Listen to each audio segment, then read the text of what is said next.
Hey guys, and welcome back to another episode of the Political Incorrectors podcast. My name is Eric. And my name is Luke.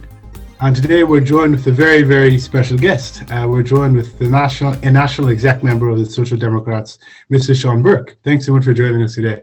Thanks for having me. Yes, so today we've lots to go through. Of course, Seán is a member of the Stock Dems. He's a member of the National Executive. And as these interviews go, we want to find out a bit more about Seán, his politics, but also talk current affairs and politics. And I think where I like to start off, Seán, is where your political journey begins. Is whether politics is something that you've recently engaged with, or a journey that has been going on longer in your life, maybe in implicit, subtle ways, maybe through family or friends, or maybe in an active way in terms of your political actions. An interesting one to know, especially considering that you're all the way in the national executive of the Stock Dems party, which signifies seniority within the party. So where does it all begin for Seán? Well, I suppose it wouldn't be unfair to say that my political genesis would have been when I was around 2 years of age. My dad was a shop steward for SIPTU, for nurses in Galway Hospital, and brought me along to a protest when I was around 2. I could be out by a few years. I don't really remember much of it, other than thinking that the government were just the bad guys, which in hindsight, I think that was a fairly good assessment of the situation. And then I suppose, on account of being 2, didn't really keep on that interest of politics until around 2015, when I was 12, which was between Donald Trump running for president over across the water and here with the marriage equality referendum. That was both 2 things I was very passionate about, because Donald Trump was certainly a personality that got me animated, to put it lightly. Then I just kind of kept up the politics from that point. Stage just fell down that rabbit hole of seeing different injustices in society. Eventually decided to get a bit more involved by joining a party. I looked into different ones, found that Social Democrats was the one that I aligned myself with the most. And at this point I was about 15. But at that point you needed to be 16 to join. So it wasn't until I actually turned 16 that I finally joined, and just continued falling down that rabbit hole and getting more and more involved. And now here I am on national executive. And what would you say stood out about the Stock Dems? So what about the values when you were 15 and you saw the party, or the principles of the party sucked you in at that age, at that time? It keeps you there? Yeah, well, it was like when it came to, in terms of policy, it was one that was left-wing, one that was progressive. So that very much, fit into my worldview.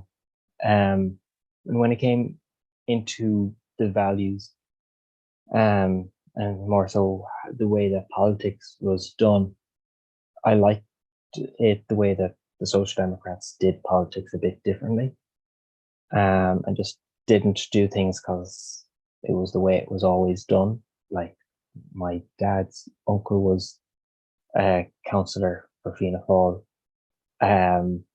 and come from a very strong Fianna Fáil background, all the way back to when my great-granddad joined in around 1926, the year it was founded. And despite all that, I don't think there's anyone in my family still in Fianna Fáil, because we've looked at, we've critically looked at the way that politics was done for so long. We see it didn't work. And I think we're, if you look at politics now, I think it's certainly fair to say that people aren't really looking and determining who they vote for, because of what the wishes of their parents were, and having their parents in mind. I think now people are going into the ballot box with their children in mind, and their children's children, and looking at really how can we build a future for generations to come. It's great, Seán, and that's a really interesting political origin story as a 2-year-old at a test. I love that one. Really interesting. One of the questions we asked our last guest, and it was one of the first questions again, Arta Mahoney, obviously, was where would you place your views on the political spectrum? And I guess it's a funny one in Irish politics because for so long it's just been kind of Fianna Fáil, Fine Gael, and whoever they kind of convinced to go to government with them. And so I don't think it's really shifted from a government perspective, really. Some people might disagree. But I suppose my question to you, especially, and it might be more interesting because you're involved in an opposition new enough political party. Where would you place yourself on the political spectrum, and why, and what brought you to that point to kind of identify as that? I consider myself a democratic socialist. Reason for that is really because I fundamentally believe that socialism is the most democratic way of structuring an economy, because it means that when people have control of, well, their own economic situation, it is one that's how you can have a true democracy on a day-by-day basis, not just, you get to go vote on something once every 5 years and that's your democracy done until the next election. Democracy is an ongoing process, and I think that an economy being structured around that is very important. And what that means is giving people control over an economy on a day-to-day basis, and not, the decisions for people's own lives not being made just by some nameless shareholder.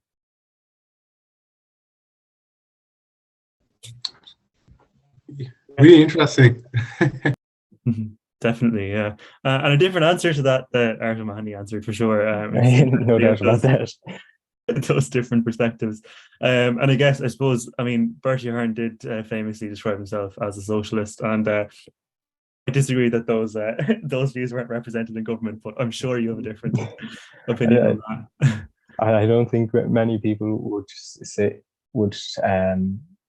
say that Bertie Ahern was being most honest on that particular occasion. I don't think so. He'd probably say the same himself now, in fairness. And I'm sure many people would say he wasn't most honest on many other occasions, but I think that's a different conversation. Yeah, I won't comment on that one. But I suppose, yeah. So we've kind of touched on your political origin story, and obviously that's very interesting. We've kind of identified where you are personally on the political spectrum. I suppose now to move it to the Social Democrats more generally, because obviously you're very involved in the Soc Dems. You have been for a while now. I think on Twitter, and I've tried to avoid talking about Twitter as if it's like the only kind of political microcosm or universe there is in Ireland. But you're probably one of the most prominent members of Irish political Twitter who is a Soc Dem. So I suppose you stood out, and you stood out to us, and that's, I guess, why you're here as a Soc Dems rep. But I suppose when me and Eric first spoke about Soc Dems, which is probably over a year ago now, we did an episode about like the Soc Dem surge, because we saw at that time that there was so many young political progressive people joining the Soc Dems. And you'd go on Twitter and it would be like an ocean of people with that like purple screen on their laptop that they've just joined the Soc Dems. And it was a kind of exciting moment. And me and Eric spoke about, like, could the Soc Dems perform really well in the next election, win a load of seats, and really be a kind of deciding force in Irish politics? But I suppose in the last while, it does appear that there might be like a lack of hope in the Socs now. We've seen people leave the party. I suppose most notably for us, we had Isabel Flanagan on the podcast a few months ago, and he has since left the party. I suppose my question to you is, what do you think about that? And is there has hope in the party decreased, do you see? I don't think it has. Like, you can look at the polls now. It wasn't so long ago that, like, only a few years ago, we'd be looking at polls, and a bad poll would be one where we got 0%, and now a bad poll is one where we got 4%, which is a significant jump, especially since in the last general election we got 3%. So it certainly looks like we're on the up. When it comes to what's on Twitter, only about 8% of people are on Twitter, so it certainly isn't the most representative, no doubt about that. But our leaders have said that In the next election, we're hoping to get 18 seats, which, may be a bit ambitious, but I'm sure, as you know yourself, politics isn't easy work. It does take a lot of effort and it takes a lot of time. So if you're going to put all that time and effort into it and not be ambitious, then I think it's a bit of a waste of time. So, I would expect that we'll be doing better for years to come. And, we're not leaving. We're not going anywhere. Mm-hmm. Yeah. I mean, 18 seats is certainly ambitious. And I suppose it's funny because my next question was, when you look at seats and you look at, thinking to the next election, if, for example, Sinn Féinn added another candidate in a lot of the constituencies where Soc Dems would hope to hold a seat or gain a seat, I'd imagine that they're at serious risk of Sinn Féinn taking that seat. I wonder, how do you think you can be relevant enough to win those seats, I guess, is my, and do you share that concern that Sinn Féinn might steal your thunder and take those slightly left-wing seats? Well, I think, that's always a concern about, Sinn Féinn will likely take many more seats than they did last time. It'd be a lot can change, but I'd be very surprised if that wasn't the case. But nevertheless, we're going to be seeing more seats following the recent census.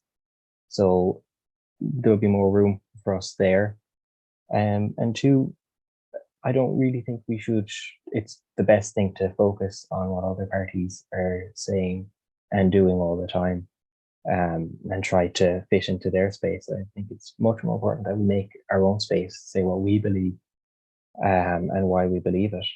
And if people vote for us on the back of that, then that's great. And if they don't, then they don't. But I don't think there's much point in us going around trying to say whatever someone else is thinking or saying, just for the sake of it. Yep, that's fair enough. And I think strategically speaking, it's something that I'm sure internally many parties would attempt to do, to work on one's own progression rather than looking and thinking relatively. But it will be interesting come the next general election to see how things play out. And I think this actually allows us to segue into the question that I have next about the philosophy of social democracy. Of course, you said you're a democratic socialist, which is in the ballpark of the social democratic philosophy. It's very popular throughout Europe. There are many political parties in Europe who champion it, movements also, policies too that are undergirded by it. Also, let's say the housing policy in Vienna, for example, is very popular. But here in Ireland, it seems like the Soc Dems, the party, is not the only party that makes the social democratic case. I actually think a lot of Sinn Féin's rhetoric is social democratic by nature. We heard Owen O'Brien use that term very frequently, and Labour also. It was actually the discussions, the debates that took place in the Dáil around the government's no confidence motion a month ago that Luke and I were watching and texting each other about, in which we saw Ivana Bashik say that the Labour Party, because of its social democratic disposition, is voting against the government. So it's something, the philosophy that's being tampered with by Labour and Sinn Féin. And it seems like they're making serious gains with it, with Sinn Féin being top of the polls for millennia at this point, and also Labour, of course, winning the seat in Dublin Bay South. So do you feel that it's possible that the leg room and the realm of social democratic policies and the philosophy is being taken and colonized by parties like Labour and Sinn Féin, leaving little room for the social democrats to really make a case for what it has to offer in regards to the philosophy? Or do you think the Soc Dems might be able to make the case better or more uniquely? Well, it wasn't so long ago in the grand scheme of things that Labour was polling at around 30%. And, now Sinn Féin is polling even higher than that. So whatever about what parties are doing now, I think that if we look at things in the long run, it's very important to be there as an alternative, so that, I sincerely hope that, presuming Sinn Féin end up leading the next government, I sincerely hope that they go into government and do what they said they will do and do bring about more left-wing policies, because like you can go down to any rural pub in Ireland, mention Finland, Sweden, or Norway or Denmark, and you'll often get a half-drunken response saying that the Scandinavian countries always do everything right. It seems a lot like that's the cultural zeitgeist here, that they're doing things right. And I think it's very important that Social Democrats, even if it doesn't bring us up to 30% now, it's important that we stay being there as an alternative to say that, look, that, you know, if that's where the zeitgeist is, just so happens that we're in the same place. And hopefully people will vote for us on the back of that. Yeah, there's a really interesting food for thought there for sure. But there's I just have another question on the kind of the party itself and the structure of the party. And in terms of the future of the party, I think it'll be instrumental how you handle this. And I suppose when we look at my interpretation of events is what's caused a lot of frustration with the party is the leadership structure of the party. And obviously at the minute it's Roisin Shortall and Catherine Martin are co-leaders. Catherine Murphy. And Catherine Murphy, sorry. Catherine Martin is of course Green. I'm sure that happens a lot. But they're co-leaders of the party. They obviously founded the party back in before the 2016 general election, was it? Before that. Mm-hmm. And Stephen Donnelly, of course, was involved back then, which is an interesting throwback. But I suppose what's caused a lot of frustration. We feel like we dodged a bullet there. Maybe.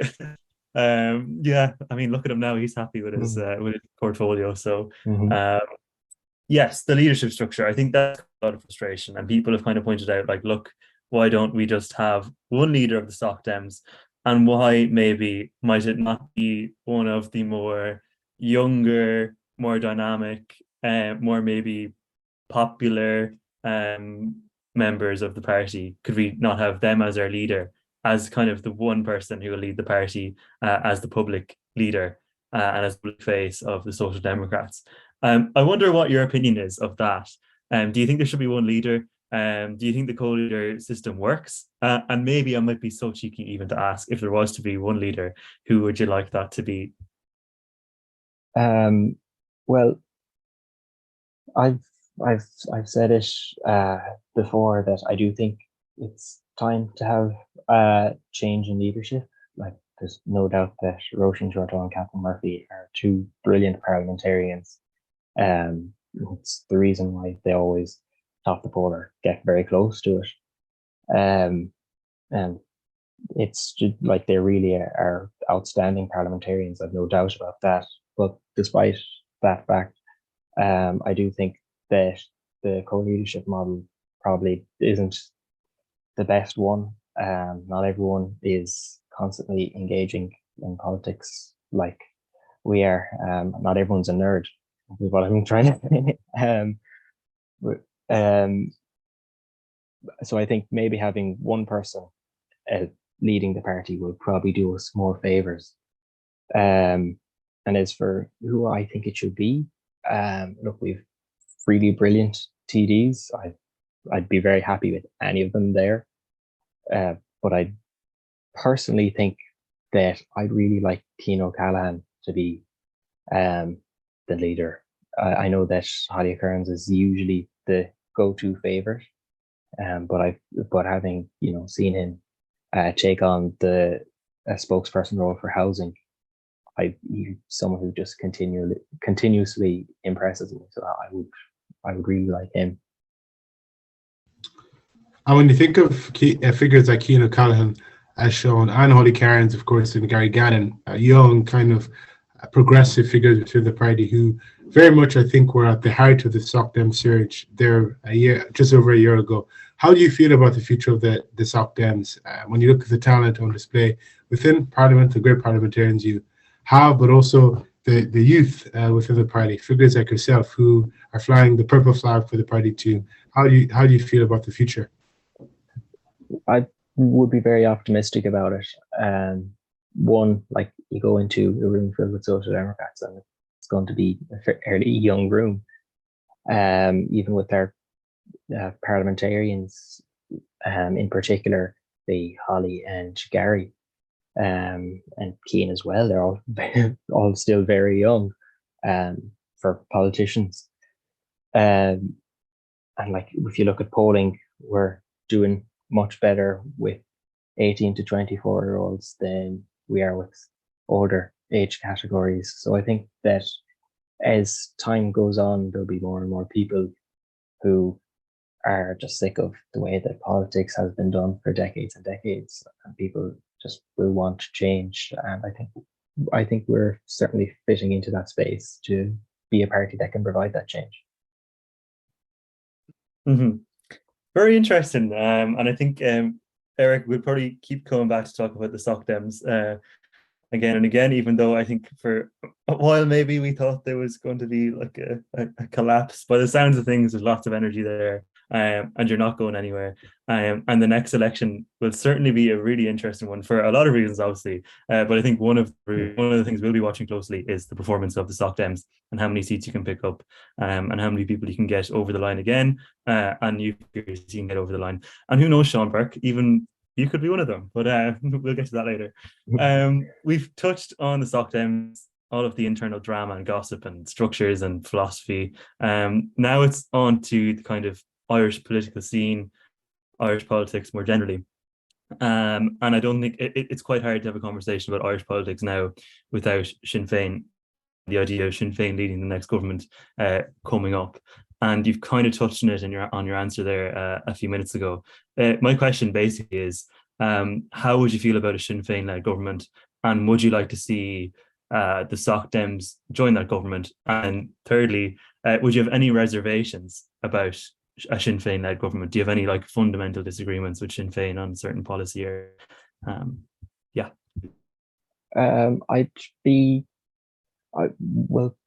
For a start, I would expect that the next government more than likely will be led by Sinn Féin.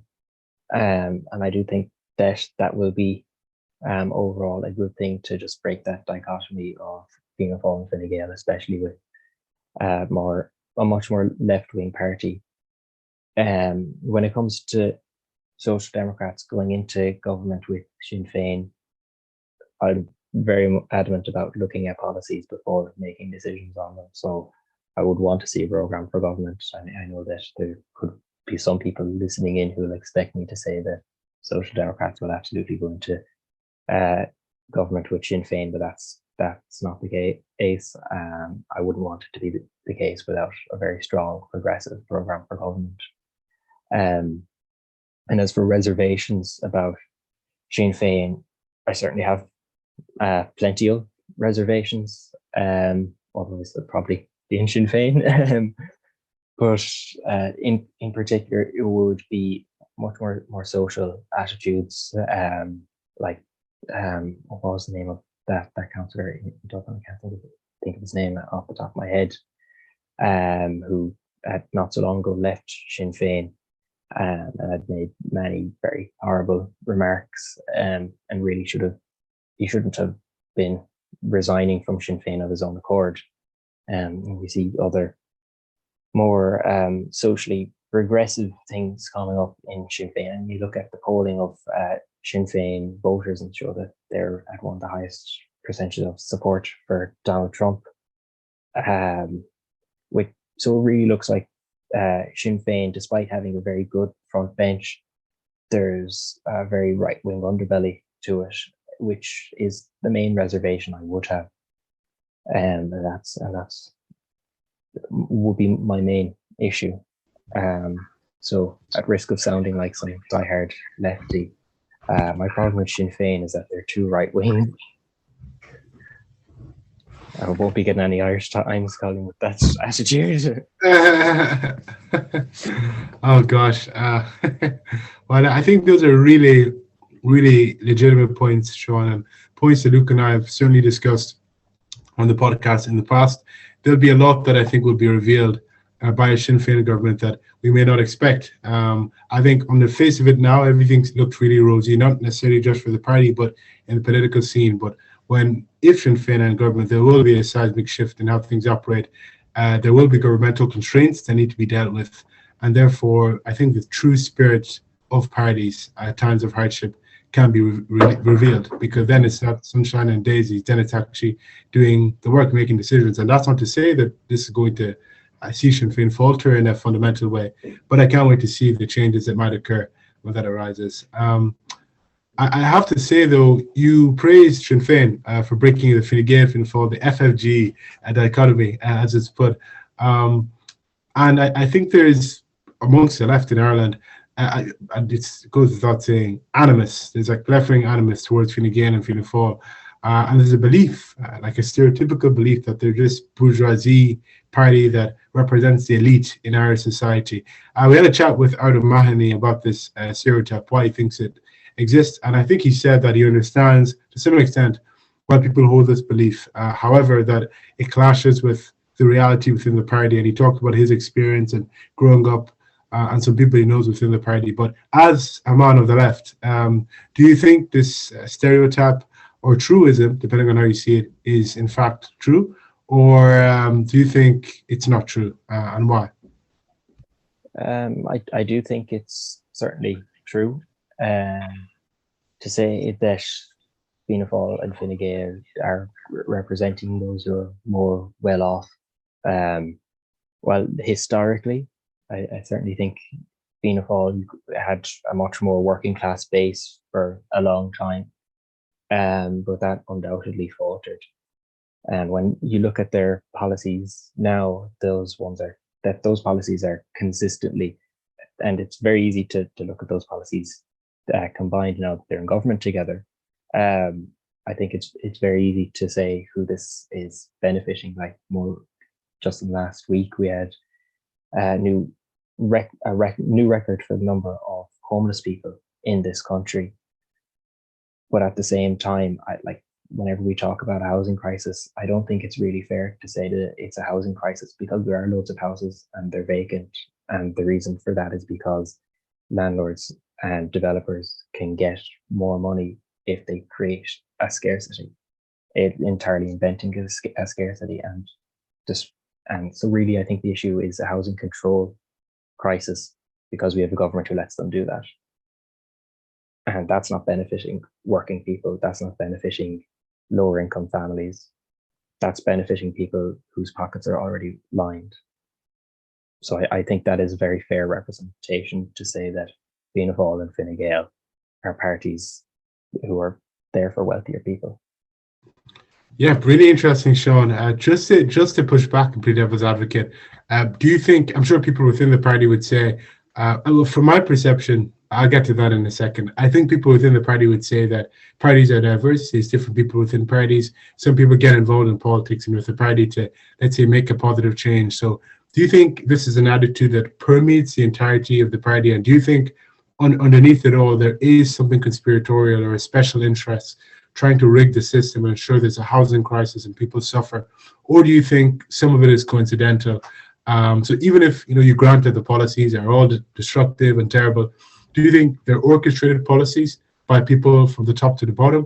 Or do you think some of it might not be orchestrated? It might just happen because they're just bad policy and not representative of maybe the ideology that is needed in policy to bring about a good change for Ireland?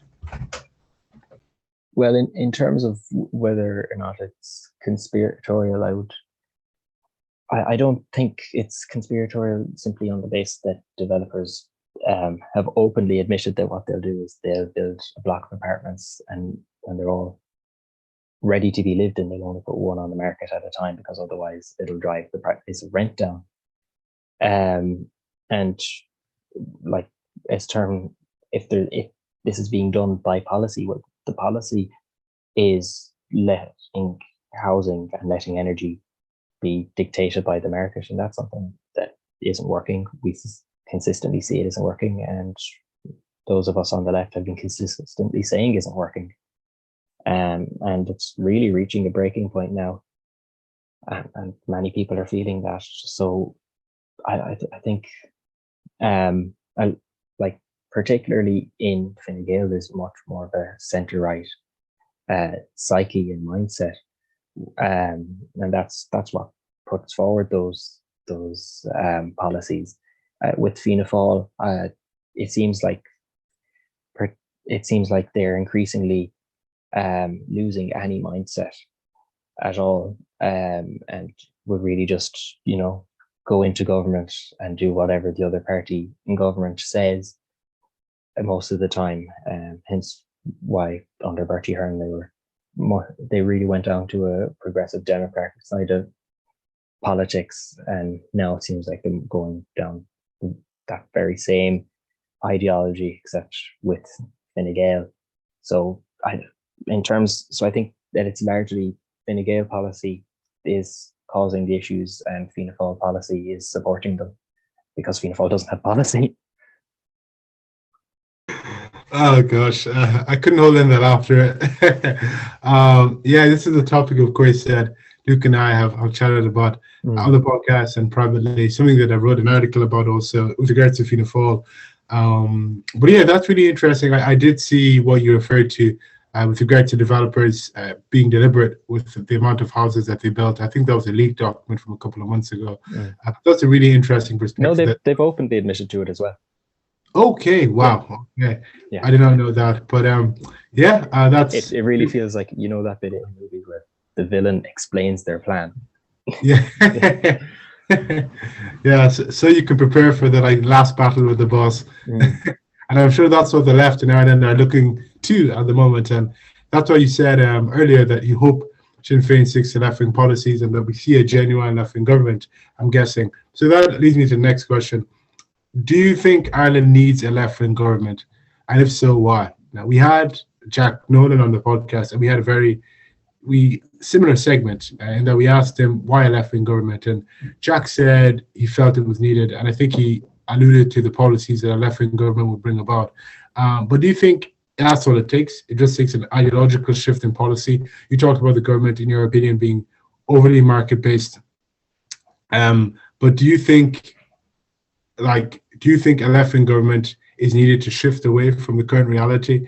Do you need that? Don't you need that? I might actually say also that Jack said, I think Alan Kelly could be Taoiseach if a left-wing government came about, but I don't think he'd be in support of this. Just shout out to Jack. But I think Jack had a poor assessment of Alan Kelly's chances at being Taoiseach there. I presume that was while Alan Kelly was still leader of the Labour Party. But yeah, I do think it is very important that Ireland does have a genuinely left-wing government, because we haven't had that before. We've seen various piecemeal left-wing policies being brought in, and many of them have, even the small ones have had a major impact. Like my dad still tells me of when under Cherry Haughey, the government provided every child in the country with a toothbrush, and that's something he still remembers, a toothbrush. So I think having a government with a much bigger ideological shift would be very, very important. And as for whether or not ideology will just do it alone, I think, look, it'll take time to change structures in this country. I don't think one government will be able to fix all those problems. But your ideology is, or at least should be, what drives how decisions are made and how policies are created and put forward. So I think really in that sense, having a left-wing ideology would, by and large, be the main solution for having a government solve various rolling on crises. Yeah, I guess we'll have to see how that plays out anyway. As we keep saying, the next election will certainly be an interesting one. But to stick with Irish politics at the minute, I suppose one of the biggest stories of the last few weeks has undoubtedly been our local TD here in Longford West Meath, Fianna Fáil TD, Minister for State of the Department of Business, Robert Troy, and his 11 undisclosed properties, some of which, if not all of which, he's personally benefited from, obviously through deals with local authorities and HAP. It's caused massive public anger lots of space in newspapers, lots of time on airtime, and obviously his resignation as a Minister of State. I was just wondering what, obviously we discussed housing a lot on this episode, so it'll inevitably be tied into your answer here. But what are your thoughts on this scandal? I'd be interested to know. I think one thing that we really should learn from this is that it's improper for politicians to have capital investments that they are profiting from while in office, because if you're making these decisions and it's going to affect your own wallet, in most instances, or it can just open a door for corruption. It really just seems like a very open book sort of insider trading in that sense, where you know what's happening, you're making decisions on what's happening, and you get to put your money somewhere to bet on it, because that's really what capital investments are. They're kind of just glorified bets. So, and when it comes to having SIPO actually regulate it, I think it's very clear that SIPO doesn't have those powers needed so that something can actually be done about this. Like, this should be much more serious than it is.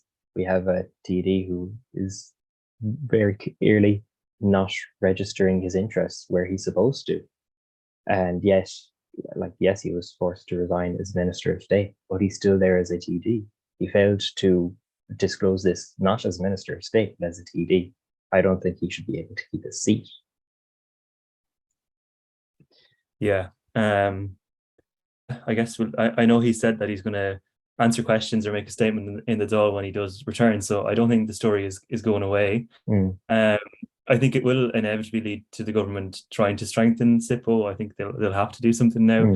I know I heard someone mention that there was a piece of legislation in the last Oireachtas that would give SIPO more teeth, but it lapsed like so much legislation did. The Oireachtas fell or collapsed, or the new Oireachtas commenced. So it'll be interesting to see how they respond. The bigger question, though, of politicians not being able to make capital investments is definitely an interesting one. I think there's lots of people who disagree. It's definitely an interesting concept, but I do think that would certainly wipe out a lot of members of the current Dáil and Seanad. Yeah, it was disallowed, and for example, or even have it so that just while they're in office, have someone else deal with all that, and like they don't earn any profits or get to know even what's happening with their money. Just someone else is dealing with it. It's really interesting. Donald Trump did that with his sons, didn't he? And it worked out well. But obviously, the Healy Rays have massive property investments, a massive portfolio. But also, Johnny Burke, the Sinn Féinn TD, has also been not disclosing some properties and trying to sell them very quickly. I think two of them are actually here in Longford as well. Interesting. Seems to be like the epicenter of this scandal. But yeah, that's a big question. That I think we'll definitely return to, and definitely an interesting one. Look, we've looked at all sorts of current political, but we might go into like a little fun little section before we move on and inevitably bring the podcast to an end. But Sean, I have a feeling I know the answer to this question based on your tweets. But do you have any political heroes, and who might they be? Sorry, my internet connection just cut out briefly there. Would you mind just repeating the question? Sorry. It's do you have any political heroes, and who might they be if you do have some? Yeah, certainly do. We're going dead or alive. There would be the likes of Noel Brown. He's someone I've certainly really had a lot of admiration for a long time. One person who really brought me to the left when I first started getting really involved with politics was Bernie Sanders, and I still have a lot of admiration for him and the way that he does politics. And I think like those two people are one thing that they did was, even if something isn't popular, they still say it because they believe it, and I think that's something that's very important in politics. There's many people I've lots of admiration for. Countess Markievicz also being very prominent socialist in this country. James Connolly as well. I could just stay listing off people for half an hour, but I doubt that would make a very interesting podcast. I definitely thought Noel Brown when I asked that question. I don't know why I had that in my mind. I think it was potentially in your Twitter bio at one Yeah. point. But, Yeah. yeah. Yeah. Well, All right. Of course, speaking of political heroes, political giants more so, recently was the anniversary. We celebrated the centenary of the passing of the big fella, Michael Collins. And I guess I'd love to ask Sean, although I think I know what you'd say, probably because of my own priorities and because of what I think. I think it's the same thing to think, but I'm biased and partisan on this question. Are you more of a Collins man or a Dev man? Well, my great granddad was a part of the anti-treaty IRA and had been arrested for various things and committed various crimes that he wasn't arrested for. And in most instances, I think he was right, up until around the 30s when he was just a bit mad. So I would probably say more of a Dev man, but at the same time, I don't have a huge amount of affinity for either of them. In particular, De Valera, when like we've seen how he was as Taoiseach and created a very right wing, very conservative, very theocratic country that largely just because of his beliefs, it created an Ireland where we've ended up having a higher percentage of the population in coercive confinement than the USSR ever did. We had that in the 50s. And as for Michael Collins, you might have noticed that delegation of entries that was sent for that famous treaty didn't have any women on it. And the reason for that was because Michael Collins was a massive misogynist. They had originally wanted women to be on it, but they also wanted him to be on it, and they knew they couldn't have both. So I don't really have much affinity for him on that basis. Oh, that's fair enough. Fair enough. The right answer in my mind was Collins, but that's me only playing games. Really great answers, and of course, I think both men are considered political moguls in the Irish state, and it's great. I think that academic discourse is now occurring that allows us to look back retrospectively and consider the intricacies of both men and separate the mysticism and the I think the religion surrounding both men from the actual human beings and look at what they did. And I think online, the mysticism surrounding Collins definitely was unleashed radically on the day of this anniversary of his death, naturally, as it would go on such landmark occasions. And what I noticed online was, number one, a tug of war over his legacy. It tended to be Fine Gael reps, and on the other side, some academics, some left-wing figures, some people from opposition parties, basically fighting over who had the righteous legacy. What tended to happen was, I saw a post Leo Varadkar put out in a video, and a lot of people responded acting as if Fine Gael had no right to claim Collins because of radical statements he made about violence and the like, how this was contrary to the ethos of Fine Gael.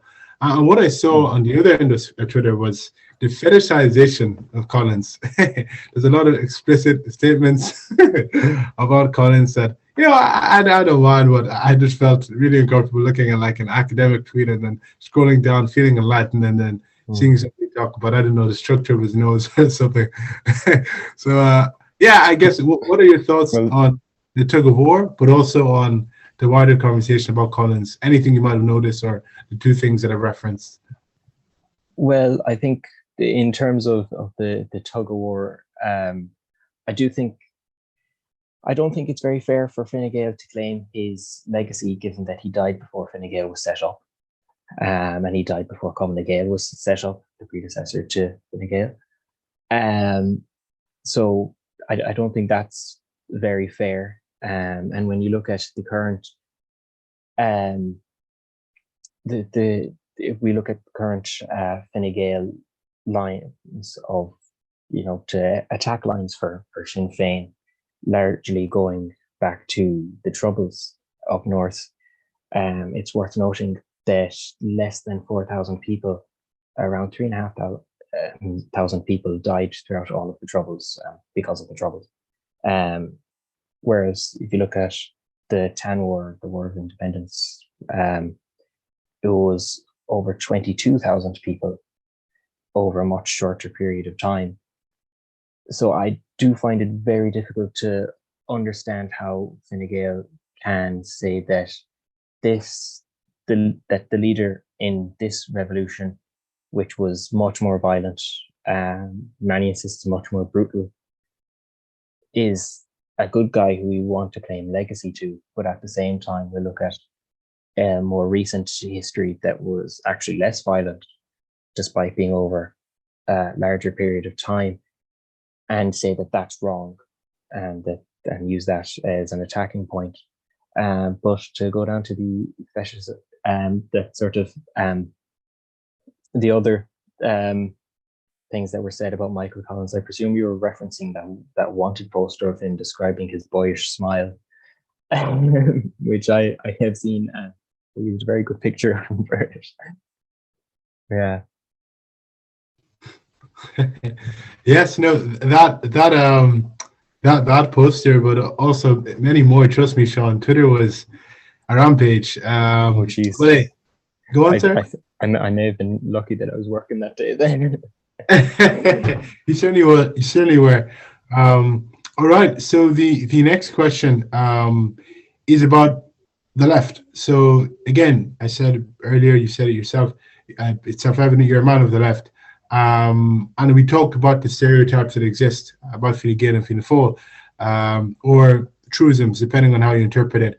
But I think there are many, there are no kind of shortage of negative caricatures of the left spouted in political discourse in Ireland, but more so abroad, based upon discourse that I observe and discourse we've talked about in the podcast. And I think the negativity basically surrounds things like cancel culture, kind of dehumanization, ideological excesses. But I think as of late, it's mainly been around cancel culture, especially in what is referred to as the culture war, the notorious culture wars. So what are your thoughts on cancel culture and on the wider caricature of the left that tends to associate it with cancellation and extremism, and not necessarily more commonsensical styles of politics? I think, just to start off, I think the term cancel culture is one that is really used to delegitimize people being held to account. That is, if you say bad things, people won't like you. I think that's like, you can't make friends by calling them insults all the time. Although here in Ireland, that seems to be a bit different a lot of the time. But when it comes to cancel culture, I think that's by and large just people being held responsible. And I think that, look, people can make mistakes, but a lot of the time you see people trying to double down on it and not apologizing for it when people do make mistakes. And I think, but to then look at the wider so-called culture wars, a lot of it is just trying to push I find a lot of it, even with terms like culture wars, it seems like people are trying to push a label on it to try delegitimize what is really a lot of the time just basic respect. Like one that often comes up is use of someone's preferred pronouns. Like for years, people have been perfectly happy to call Dwayne Johnson The Rock, but yet we won't call someone by the pronouns that they ask you to. And I think that's really down to just respect for one another. I don't think that there's really much more than that. And when you look at it, seems like conservatives really just lack that. And I don't think that, and there's no other way of putting it. It's about respect, and people just too many people just don't think a lot of people are worthy of respect. Yeah, definitely some interesting points there, Sean. I think we probably agree on some of the points there, Eric, based on stuff we've said before on past episodes, and maybe disagree slightly on some areas, but sure, look, we won't get into a massive debate about it at this hour of the evening. Sean, we have come, believe it or not, to the last question of the podcast, and when we do have a guest on, we tend to always ask them the same question. It can maybe be interpreted as a bit of a cheesy question, a bit of a cringy question, but I do think, I mean, based on your trajectory in your party so far, I mean, it's quite clear that there's, if you wanted it, there's quite a promising future political career there. And I suppose my question is that something you'd like to follow through on? Would you like to get into elected politics? And if so, is there a political portfolio that you would dream to have, like a cabinet position?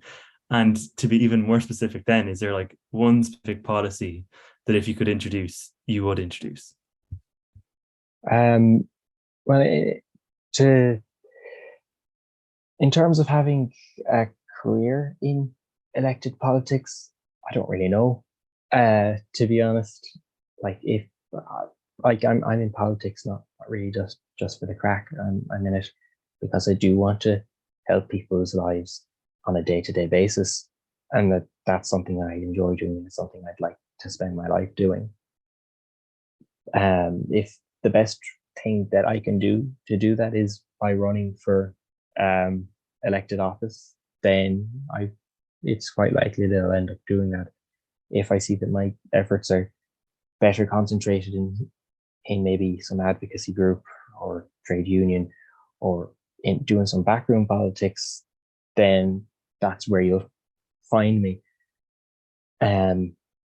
So in terms of actually having a career in politics, I know myself that if I wanted to run in the next general election, presuming the Dáil runs to full term, I'd be in for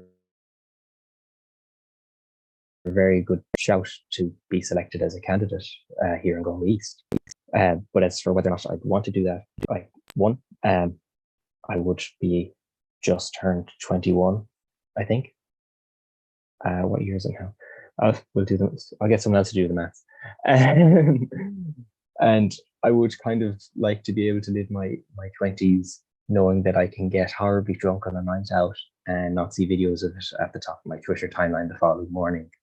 And I'm very happy with just having to deal with the text I send to people. But and as for what portfolio I will go for, any dream portfolio. If you'd asked me a few years ago, I probably would have said transport, because it's something that's very lacking in this country, and I love trains because they're great. But more recently, it would probably be education, because I see that that's somewhere that could really do with a lot of structural and institutional reform, because it really manages to perpetuate class divisions. And I think it should be a great vehicle for actually doing the opposite. And as for one particular policy, that's a very broad question. I can't, like, there's so many things that I don't want to change. It's very difficult to just pick one in particular.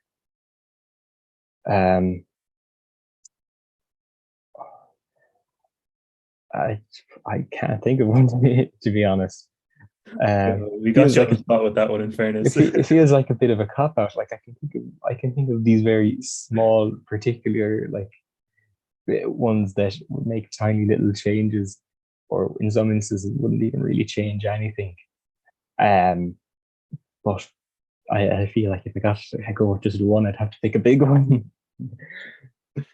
That's okay. I think I mean, based on your answer to the question, education, trying to inequality. I mean, it would be a massive task, I think, with the current setup. I mean, I suppose particularly in my view at second levels. So, I mean, that's definitely it's like if you look at all the statistics and data, it really does show that education just manages to perpetuate class divisions.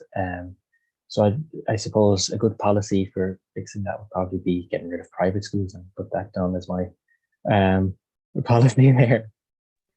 Well, I 100% agree with you on that one. So that's a good way to come to an end, Seán. I think I speak for Eric when I say this has been a really interesting conversation. I really enjoyed it, and we touched on so many areas, from like your infancy at a protest, to an analysis of history that I didn't think we were going to get with that question, Eric. To the internal dynamics of the Soc Dems, to your thoughts on the left-wing government. We touched on a lot, and it was really interesting, and I was really engaged, and it definitely gave me food for thought. And I found it interesting how we agreed on a lot as well, which, I mean, obviously I think we were going to agree on a lot either, but I think we definitely agree on lots of things. And Eric, based on stuff we said on past episodes, I think you've echoed that too. And so thank you so much for coming on. It was great to have you. Thanks for having me. It was great to be given the opportunity. We'll hopefully have you back on again, and when you are the Soc Dems candidate in Galway East, we'll certainly have you on for another interview. But thank you so much, and we will be back, Eric, with another episode very soon. Do be sure to leave a review if you're on Apple Podcasts. That helps us, other people, to find the podcast, and it's just nice as well when we see 5 stars instead of like 3 stars or 4 stars. So be sound and leave 5 stars. Share it with a friend if you think there's anyone that would like it. Send it on. Even get your mum and dad. That'd be great. And yeah, we'll be back very soon. If you have any ideas for future episodes, do let us know. And we should hopefully be back next week with an episode. So thank you very much, and slán. Bye.